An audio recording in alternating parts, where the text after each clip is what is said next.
volver a orar. Señor, gracias por este tiempo juntos, por esta oportunidad que nos das cada día, Señor, de congregarnos, de dar lo mejor que tenemos, Señor, para ti. Y lo hermoso de todo esto es que te agrada la actitud de nuestro corazón, Señor. En esta hora yo quiero ponerme delante de ti, Señor, pedirte que seas tú quien estés hablando, que traigas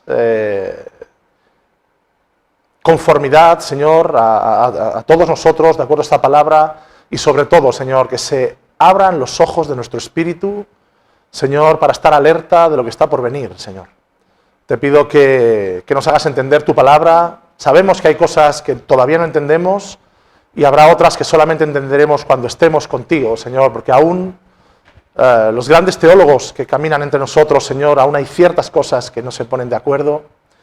Y cuánto más nosotros podríamos estar dudando, Señor, de algunas cosas, de lo que está por venir, Señor. Pero en esta hora yo quiero pedirte que seas tú, Espíritu Santo, quien estés obrando en el corazón de todos los que estamos aquí, el mío, el de mis hermanos, Señor, y sobre todo, que traigas certeza y seguridad, Señor, en el tema que vamos a tratar hoy, en el nombre de Jesús. Amén. Bueno, quiero leerte algo, Mateo 24. Bueno, en primer lugar, gracias a los que nos visitáis hoy. Está parte de la familia de Abraham y de Noemí con nosotros. Tamango, que le conocemos por Tamango. Y, ¿cómo se llama tu hermana, Abraham? Que no me acuerdo. Victoria. Es verdad, estaba ya antes pensando, digo, Estrella es la mayor. Victoria, es verdad, Victoria. Pues nada, un placer teneros entre nosotros. Y estoy así mirando, los demás sois de casa, faltan algunos, pero nada, estamos bien. Esperamos que os sintáis en familia, ¿sí? Bueno, voy a leeros algo, y seguramente en el momento que te lea esto vas a saber el porqué de este mensaje, el porqué de este tema hoy. Dice Mateo 24, versículos 4 y 5. Mirad que nadie os engañe, porque vendrán muchos en mi nombre diciendo yo soy el Cristo, y lamentablemente, lo añado yo, vuelvo a la Biblia, a muchos engañarán. En el versículo 26 leemos, así que si os dijeren, mirad, allí en el desierto está, no salgáis, o mirad, está en los aposentos, no les creáis. Está hablando del Cristo, ¿verdad? ¿Y sabéis por qué os estoy hablando de esto, verdad? ¿Cuántos tenéis redes sociales? Levanta tu mano si tienes redes sociales. Noemí no tiene, Eduardo no tiene, Beneta no tiene. Bueno, os lo vamos a contar. En las redes sociales en esta semanas, sobre todo esta semana, hay unos vídeos de que el pueblo de Israel, los judíos ortodoxos, han ungido a un hombre llamado Yisquiahu ben David, que es Ezequías, descendiente de David o hijo de David. Aunque luego también están diciendo que es un fake, que es mentira, que este hombre ha muerto y que incluso cuando estaban besándole las manos era porque es cuando estaba muerto y que no ha resucitado. Otros dicen que sí, que ha resucitado. Pero independientemente de cuál sea la verdad, si es cierto que los judíos ortodoxos han ungido a Yisquiahu ben David como Mesías, como rey de Israel, o no sea cierto, la palabra de Dios es cierta. Y dice, tened cuidado, mirad que nadie os engañe.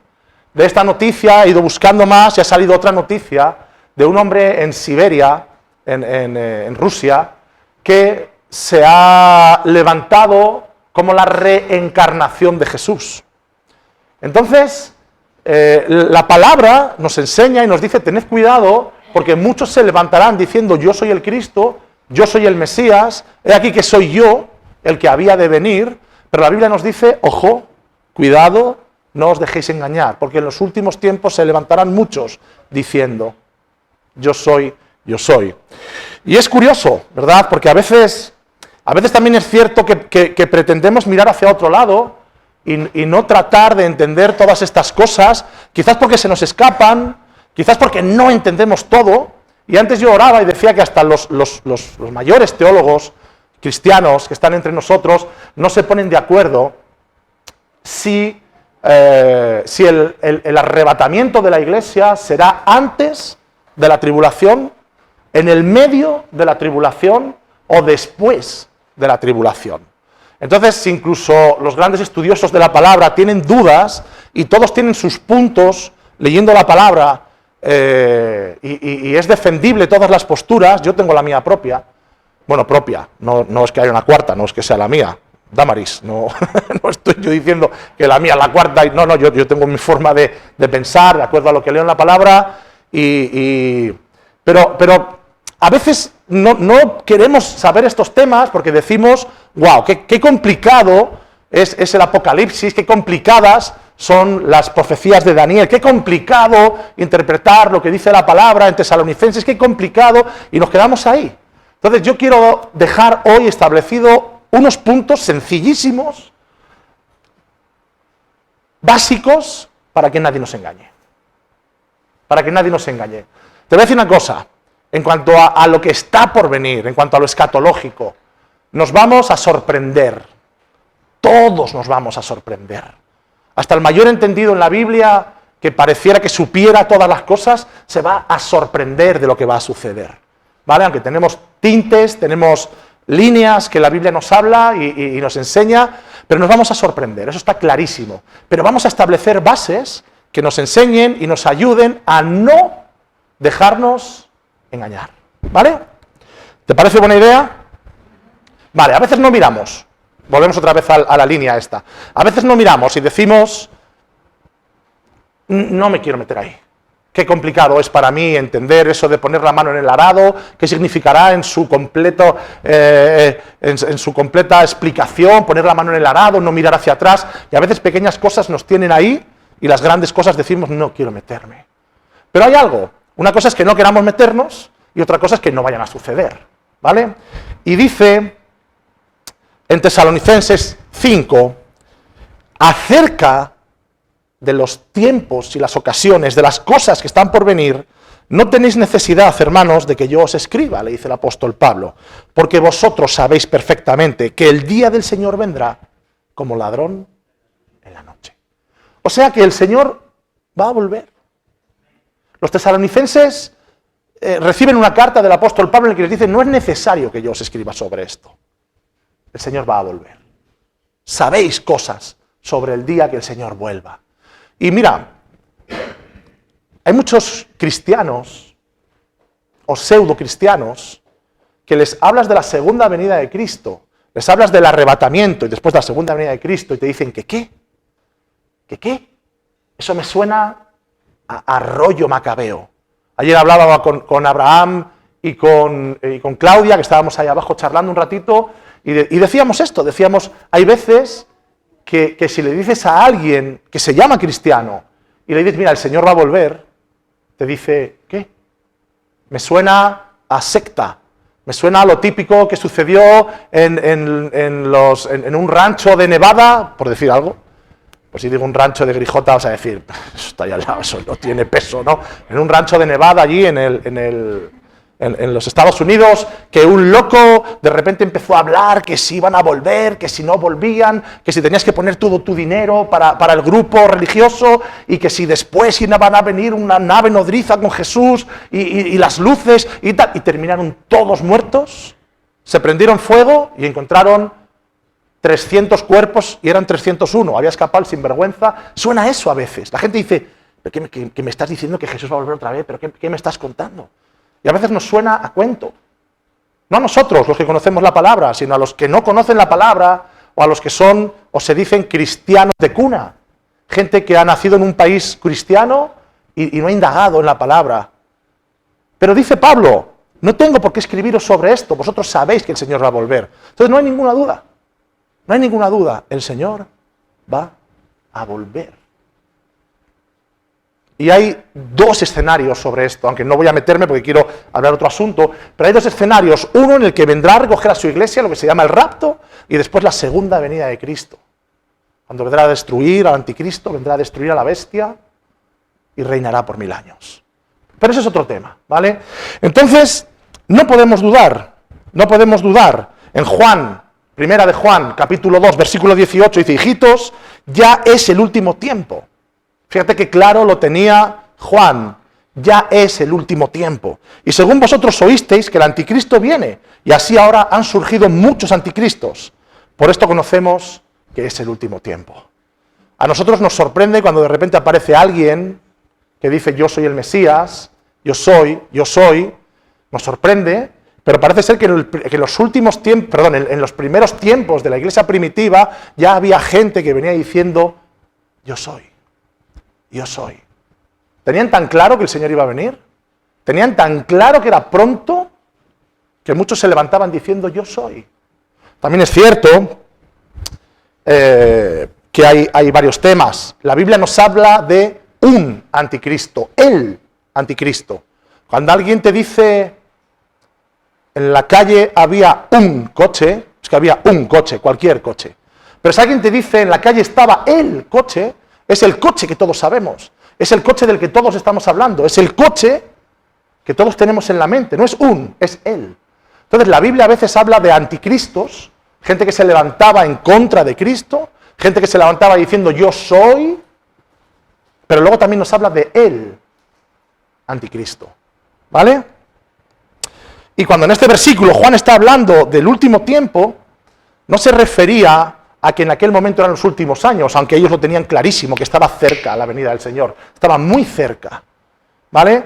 Está hablándonos de la era final, nos está dando a entender, ahora casi 2000 años desde que todo esto fue escrito, estamos viendo que está hablando de la era de la dispensación de la gracia. Hay varios tiempos en los que hemos estado viviendo, la humanidad ha estado viviendo. El primero de los tiempos es cuando Dios se manifestaba directamente con Adán y con Eva. ¿Cierto?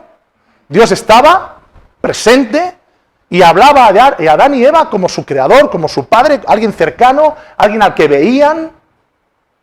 Cuando Adán y Eva la lían, cuando Adán y Eva nos meten en el problema que si no hubieran sido ellos, hubiéramos sido Eva y yo, o hubieran sido Eduardo y Lupe, o hubieran sido Ana y Lea, hubieran sido Abraham y Noemí, hubiéramos sido cualquiera, cuando ellos preparan la que preparan, desobedeciendo a Dios, Dios empieza a manifestarse con la gente, con el ser humano de otra manera.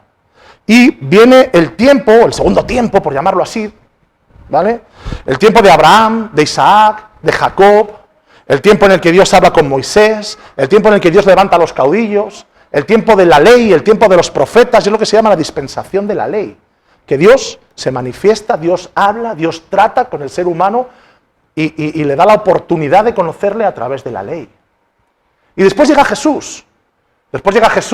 Cumple todas las profecías del Antiguo Testamento, todo lo que se habló de que el Mesías iba a venir, de que nacería de una virgen, de que moriría por el pecado, de que restauraría los tiempos, de que Él perdonaría, de que Él sanaría, de que Él sería resucitado, de que Él era hijo de Dios, era Dios mismo, cumple todas las cosas, y eso es lo que se llama el tiempo de la dispensación de la gracia, el tiempo de la dispensación de Jesús, y es el que nosotros vivimos. Y cuando está hablando Juan acerca de esto, lo que está diciendo es, estamos en los últimos tiempos. Para Dios, un día es como 1000 años, y 1000 años como un día. A ti se te hace eterno cuando estás esperando una carta y te tardan 2 semanas. Se nos hace eterno. Para Dios no hay tiempo. Y Juan está diciendo esto. En los últimos tiempos se levantarán. Han surgido muchísimos anticristos y por eso conocemos que es el último tiempo. ¿Sabes algo? El Señor prometió que iba a volver a buscar a su iglesia. Y no tenemos que tener ninguna duda. Vendrá a buscarnos. Vendrá a buscarnos. Y se llevará a los que somos suyos. A los que nos llama su novia. Y estaremos con Él en las bodas del Cordero. Pero la principal característica de Satanás, ¿cuál es? ¿No oigo? Engañar, mentir y además ser un imitador de Dios. Ser un imitador de Dios. Déjame hacerte una pregunta.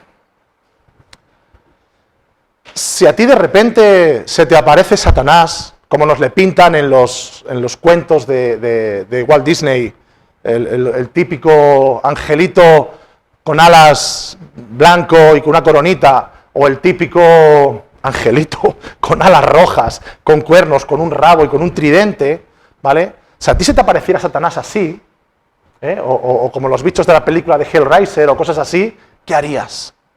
¿Le harías caso? Dirías, joder, qué tío más majo. Oye, qué look. ¿Outfit se dice? El outfit, el estilazo, ¿no? El look, la forma de vestir, ¿no? Oye, este Satanás, qué tío, qué estilo tiene, ¿eh? ¿Cómo mola? Y lo que dice, que saldrías corriendo. Saldrías corriendo. Pero Satanás no se manifiesta así. Satanás es un engañador, es un mentiroso. Y normalmente no te dice una mentira, normalmente te dice medias verdades. Nos dice medias verdades. Y esa es la función del anticristo. Esa es la función del anticristo. Él es engañador, él es un copiador de Dios, un experto copiador de Dios. ¿Para qué? Para destruir, para distraer y para confundir a la humanidad. Entonces tenemos que saber y tenemos que entender estas cosas. ¿El Señor va a volver? Sí. ¿Que Satanás va a querer engañarnos? También. ¿Con qué? Con lo mismo. Levantando falsos cristos. Veía el vídeo esta mañana de este hombre ruso, de que te digo que va pues, con su melena larga, con su barba bien recortadita, con unas vestiduras blancas. ¿Sabes la de cientos de personas que había allí adorándole y diciéndole, Él es mi Mesías? Entrevistaban a la gente y decían, Él es mi Mesías. La gente está tan necesitada de salvación, tan necesitada de perdón, que son capaces de agarrarse a cualquier cosa. Y Satanás va a hacer lo posible por contar medias verdades, para seguir arrastrando gente al infierno. Esa es la verdad. Y no hay otra verdad. Esa es la verdad. Dice 2 Corintios 11, porque el mismo Satanás se disfraza como ángel de luz, así que no es extraño ver a ministros de Satanás vestidos como si fueran ministros de justicia, aunque dice que cuyo fin será conforme a sus obras. Habrá gente que trate de engañarnos. Mateo 7:15, guardaos de los falsos profetas. Guardaos de los falsos profetas que vienen a vosotros con vestidos de ovejas o vestidos de ovejas, pero por dentro son lobos rapaces. Mateo 24, 4 y 5. Mirad que nadie se engañe, porque vendrán muchos en mi nombre diciendo yo soy el Cristo. Y a muchos engañarán. A muchos engañarán. En el versículo 26 volvemos a leer lo mismo. Está en el desierto, están en las azoteas, ha aparecido aquí, ha aparecido allí. No les creáis, no les creáis. Por lo tanto, habrá muchos anticristos, pero solamente el anticristo, el imitador de Cristo. Dios Padre envió a Cristo, a Dios Hijo, y Satanás enviará a su Cristo, al anticristo. ¿Qué significa anticristo? En contra de Cristo. Anticristo. ¿Os acordáis del 1, 2, 3? La bota y la antibota, ¿no? ¿Era así? Cristo, anticristo. Bien sencillo, mejor explicación no hay. ¿Qué significa? Que vendrá tratando de ocupar el lugar de Cristo. Que es un falso Cristo, que imita a Cristo y que querrá tomar su lugar. Vendrá. Si Kisyahu ben David ha sido ungido como rey o no, yo ahora mismo no lo sé. Como te digo, hay gente que dice que es verdad, hay gente que dice que es mentira. Quizás sea solamente algo temporal, o quizás sea, si no es él será otro, quizás sea el anticristo, porque tiene que venir. Tiene que venir. Así que vamos a ver ciertas características, ciertas cosas que nos van a alertar de quién será.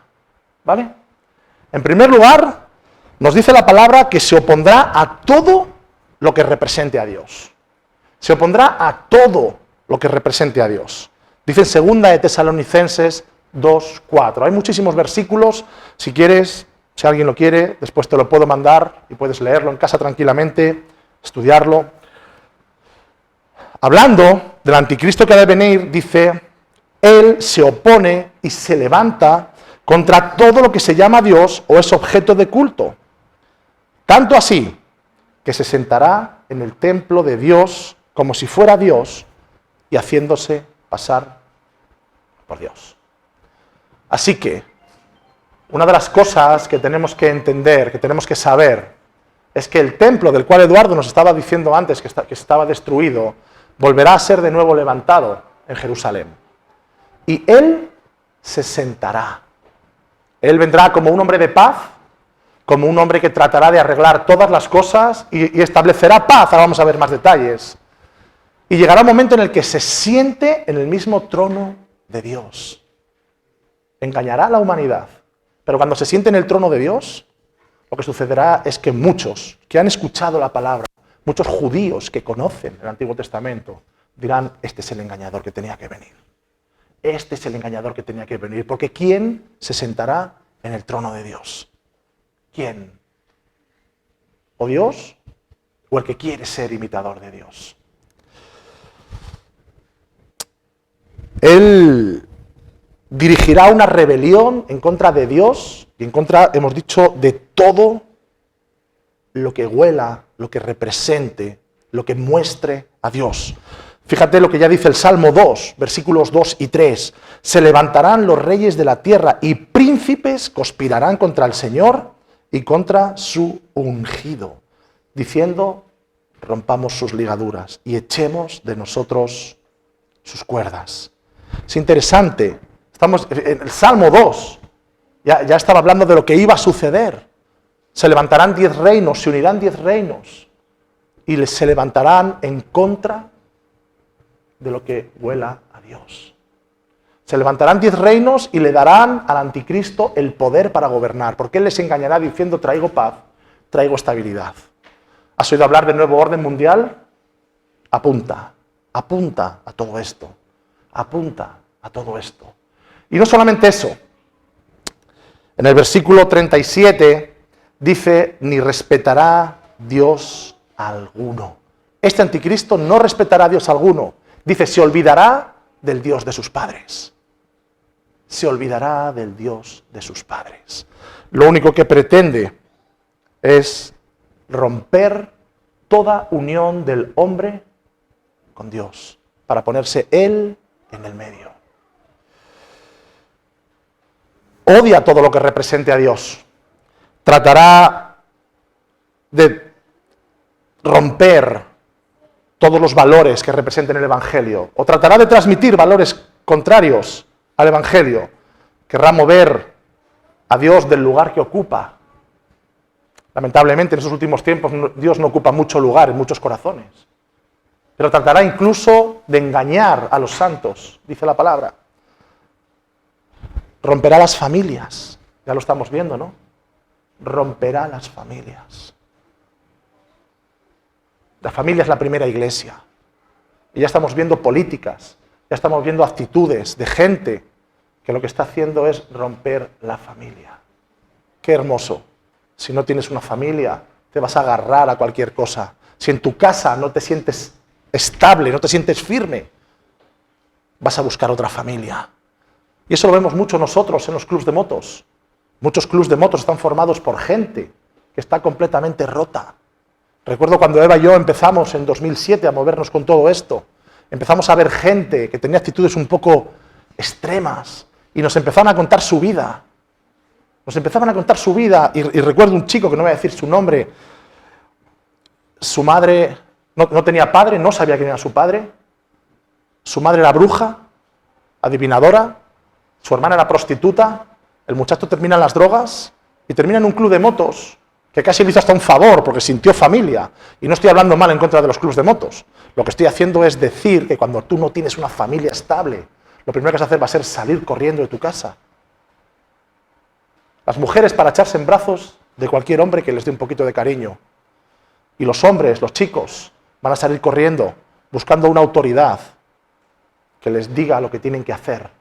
Y normalmente son autoridades que no son como los padres, son gente que todavía hace cosas peores que los que les siguen.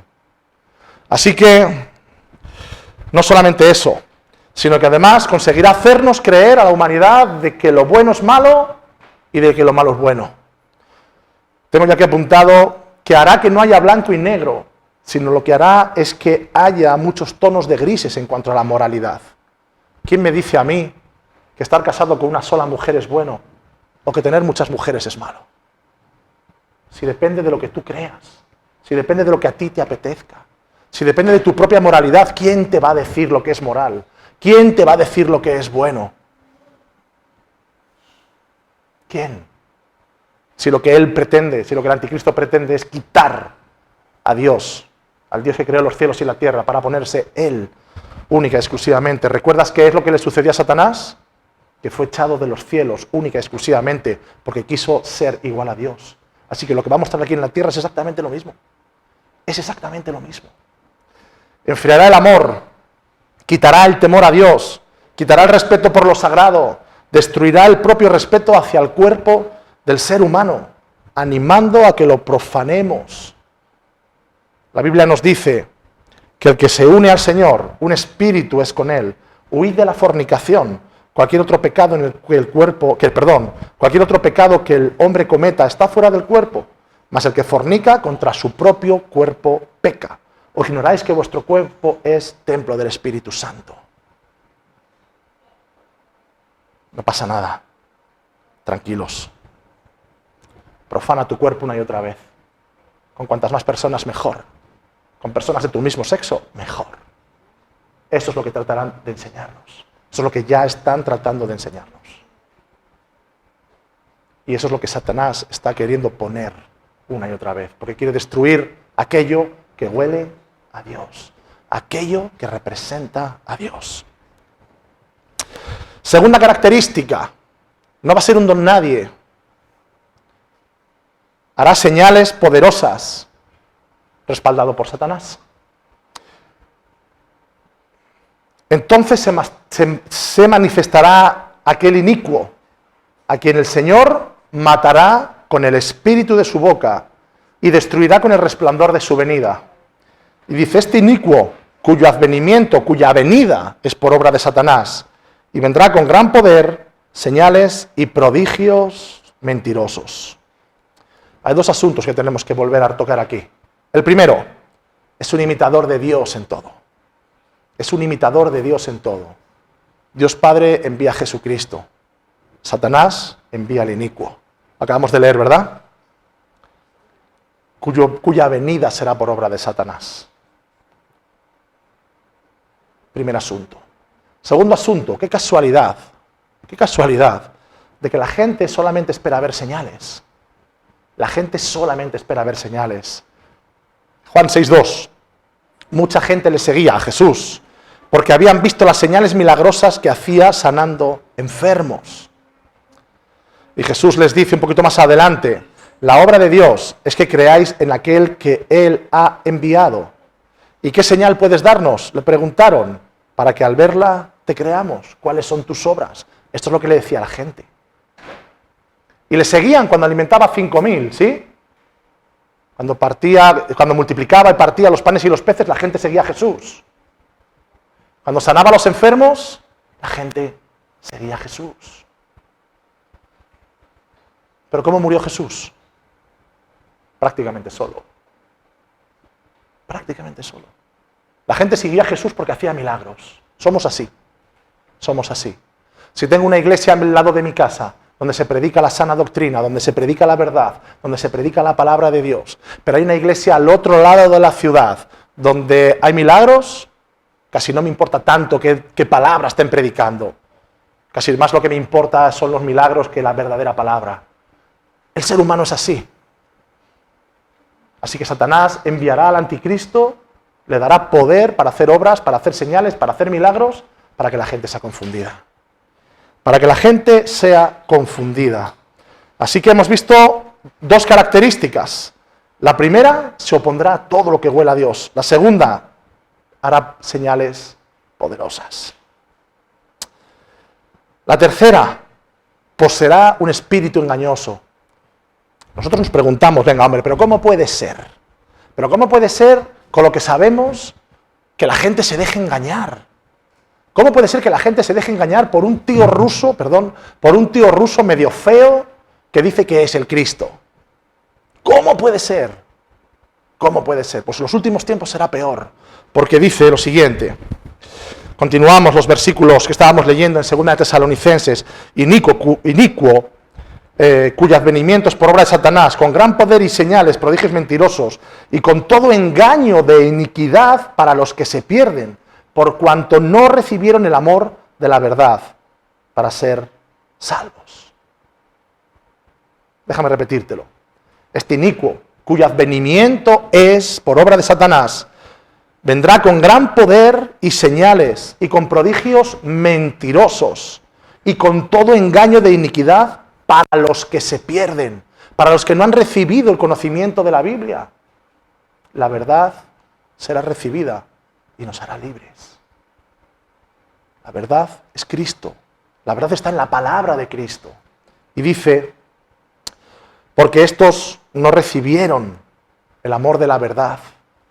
Y dice más, y dice que Dios permitió que este anticristo tuviera poder engañoso, un espíritu engañoso, por causa de que el Señor fue rechazado. Y nos preguntaremos, pero ¿cómo puede ser que les engañen? ¿Cómo puede ser? Porque Él es mentiroso y es especialista en mentir. Fíjate lo que dice, lo que les dijo Jesús en el capítulo 8, versículo 44 de Juan.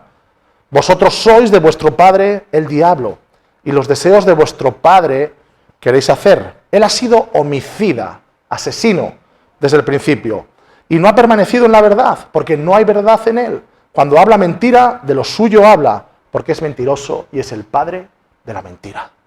Así que no nos extrañemos de que muchas personas sean engañadas. Y si estamos escuchando este mensaje hoy, es para que sepamos qué es lo que ha de venir. ¿Qué es lo que ha de venir? En los vídeos que he estado viendo en estos días de muchos pastores hablando al respecto de este Ben David, estaban diciendo que muchos cristianos, gente que se congrega en iglesias cristianas, les han estado preguntando, hermano, ¿de verdad este es el Mesías? Y dice, pero ¿cómo puede ser? ¿Pero cómo puede ser que la gente que lee la Biblia, bueno, porque no lee la Biblia, claro, ¿cómo puede ser que la gente que está en las iglesias se deje engañar de esta manera? Que de repente digan Israel, Jerusalén, Mesías, y salgo corriendo porque han utilizado 3 palabras mágicas dentro del lenguaje eclesiástico.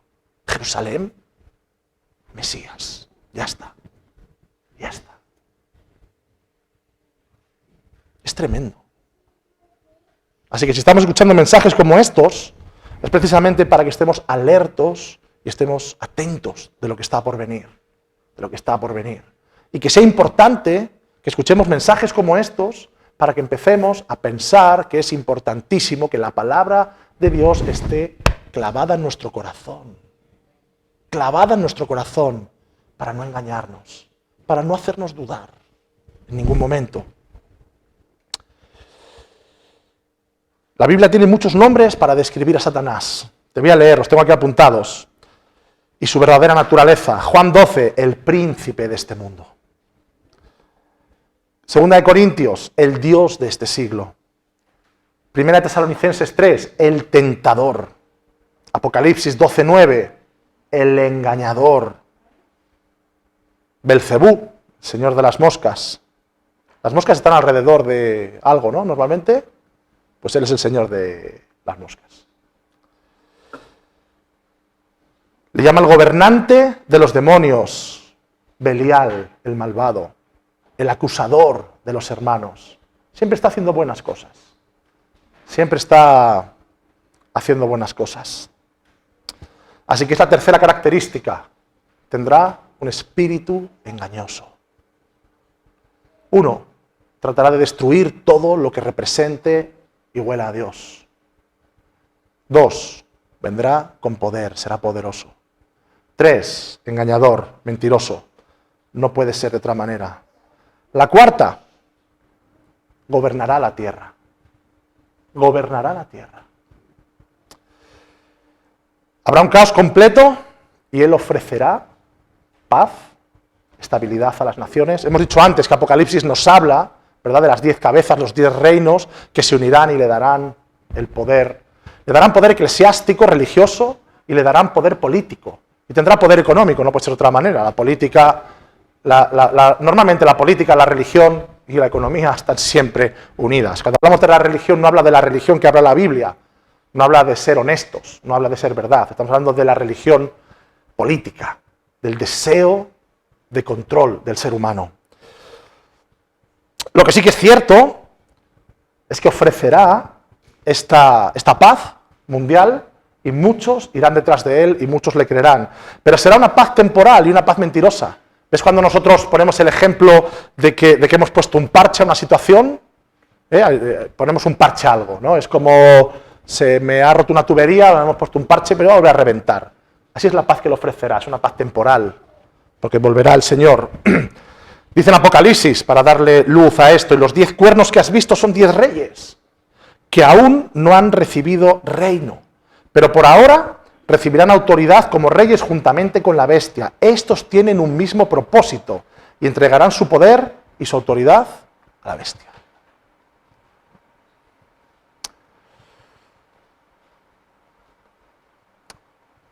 Pero hay algo en la que nosotros nos tenemos que quedar. Hace muchos años, ¿cómo se llama este hombre que tú traduces los...? Es que no me acuerdo nunca del nombre. Asher Intrater, gracias. Este hombre, Asher Intrater, él es un judío mesiánico, de los que creen en Jesús como Mesías, y es un hombre que tiene un conocimiento bíblico impresionante del Antiguo y del Nuevo Testamento. Normalmente se suele decir que la Iglesia tiene conocimiento del Nuevo Testamento, pero le falta el conocimiento real del Antiguo Testamento, como lo tienen los judíos, ¿verdad? Son enseñados desde pequeños. A este hombre le oyes predicar y te relaciona el Antiguo y el Nuevo Testamento, yo de una manera que nunca he visto hacer a nadie, ¿vale? Te quedas asombrado ver cómo relacionan las profecías del Antiguo con las cosas que están por suceder, pero de verdad de una manera impresionante, no lo típico que podemos hacer o que yo puedo hacer, ¿vale? De una manera espiritual, de una manera profunda y sencilla. Este hombre, la primera vez que yo le vi predicar en Gandía, en la Conferencia Nacional de Hombres, y empezó a hablar sobre los últimos tiempos y sobre las profecías. Y nos dijo algo. Nos dijo, Iglesia, no tenéis que tener miedo, porque el Señor es el guerrero de Israel y Él vencerá. Cuando se empiezan a hablar de estas cosas, de que vendrá el anticristo, de que estará la gran tribulación, de que si la pasaremos entera a medias o no la pasaremos, que es lo que te decía de los teólogos que están, hay 3 posturas diferentes, nos entra el miedo, sufriremos, habrá persecución, nos quitarán nuestras cosas, nos obligarán a negar a Cristo y todas estas cosas que leemos. Y él decía, no tengáis miedo. No tengáis miedo, si el Señor, con el solo dicho de su boca, acabará con él. Será encadenado. Y después de 1000 años será vuelto a soltar y será enviado de nuevo a la destrucción, al lago eterno. No tengáis miedo, decía. Y no podemos quedarnos solamente en estas características de que odiará a Dios, ya odia a Dios, vuelvo a repetir, es interesante, es importante que tengamos esto. Uno, de que tratará de quitar todo lo que represente a Dios, poderoso, mentiroso, y la cuarta, que gobernará. No podemos quedarnos ahí, tenemos que dar el siguiente paso. Y el siguiente paso está resumido en un solo versículo, aunque hay muchos textos, pero en un solo versículo, de 2 Tesalonicenses 2:8, ya lo hemos leído, pero lo vamos a volver a leer. Entonces se manifestará aquel inicuo. Y dice, atento, a quien el Señor matará con el espíritu de su boca y lo destruirá con el resplandor de su venida. A quien el Señor matará con el espíritu de su boca y con el cual acabará, exactamente dice, destruirá con el resplandor de su venida. Estemos atentos, sepamos leer lo que está sucediendo, pero no tengamos miedo, porque estamos del lado del más grande. O mejor dicho, el más grande está de nuestro lado. O mejor dicho, el más grande te eligió para que seas parte de su novia. No tengamos miedo, pero estemos atentos. He ido preguntando a algunos de vosotros en esta semana cuando os he visto, y a algunos otros amigos cristianos, ¿viste la noticia? Sí, vi la noticia. Todos hemos visto la noticia. Todos ya sabíamos lo que estaba pasando. Las cosas vuelan, las cosas vuelan, las cosas vuelan, y el mentiroso va a querer engañarnos. Esta mañana estaba escuchando un hombre, sabes que YouTube va pasando de un vídeo a otro, de un vídeo a otro, de un vídeo a otro, de un vídeo a otro, y apareció un judío no mesiánico que no era capaz de pronunciar el nombre de Jesús. Estaba diciendo, estamos esperando todavía un Mesías, tiene que venir un Mesías, no es este que están diciendo ahora, es mentira, esto se lo han inventado, es una noticia falsa, pero tiene que venir un Mesías. Porque los mesiánicos esos dicen que si un hombre que nació... no decía ni los nombres de los lugares que para ellos son sagrados. Un hombre que nació aquí en Israel y que lo mataron los romanos. ¿Di Jesús? ¿Di Jesús? Las noticias vuelan y las mentiras más. Y los hijos de Dios no podemos dejarnos engañar. Los hijos de Dios no podemos dejarnos engañar. Hay 1000 tipos de influencias, 1000 tipos de corrientes, 1000 tipos de enseñanzas. Pero tú y yo tenemos que estar en una. Y es en la que el Mesías vino de una virgen, que cumplió todas las profecías, que murió por tus y mis pecados, y que volverá a rescatarnos, a llevarnos con Él, a celebrar las bodas del Cordero. Somos su esposa, estaremos con Él. Nos serán entregadas vestiduras blancas. Y volveremos y reinaremos sobre una nueva tierra. Así que, acuérdate, estar del lado de Jesús es un seguro para lo que seguro va a venir. Te voy a leer un versículo para terminar. Jesús es la verdad. Arrepentíos y creed en el Evangelio. Arrepentíos y creed en el Evangelio. Este es el único camino. Arrepentíos y creed en el Evangelio.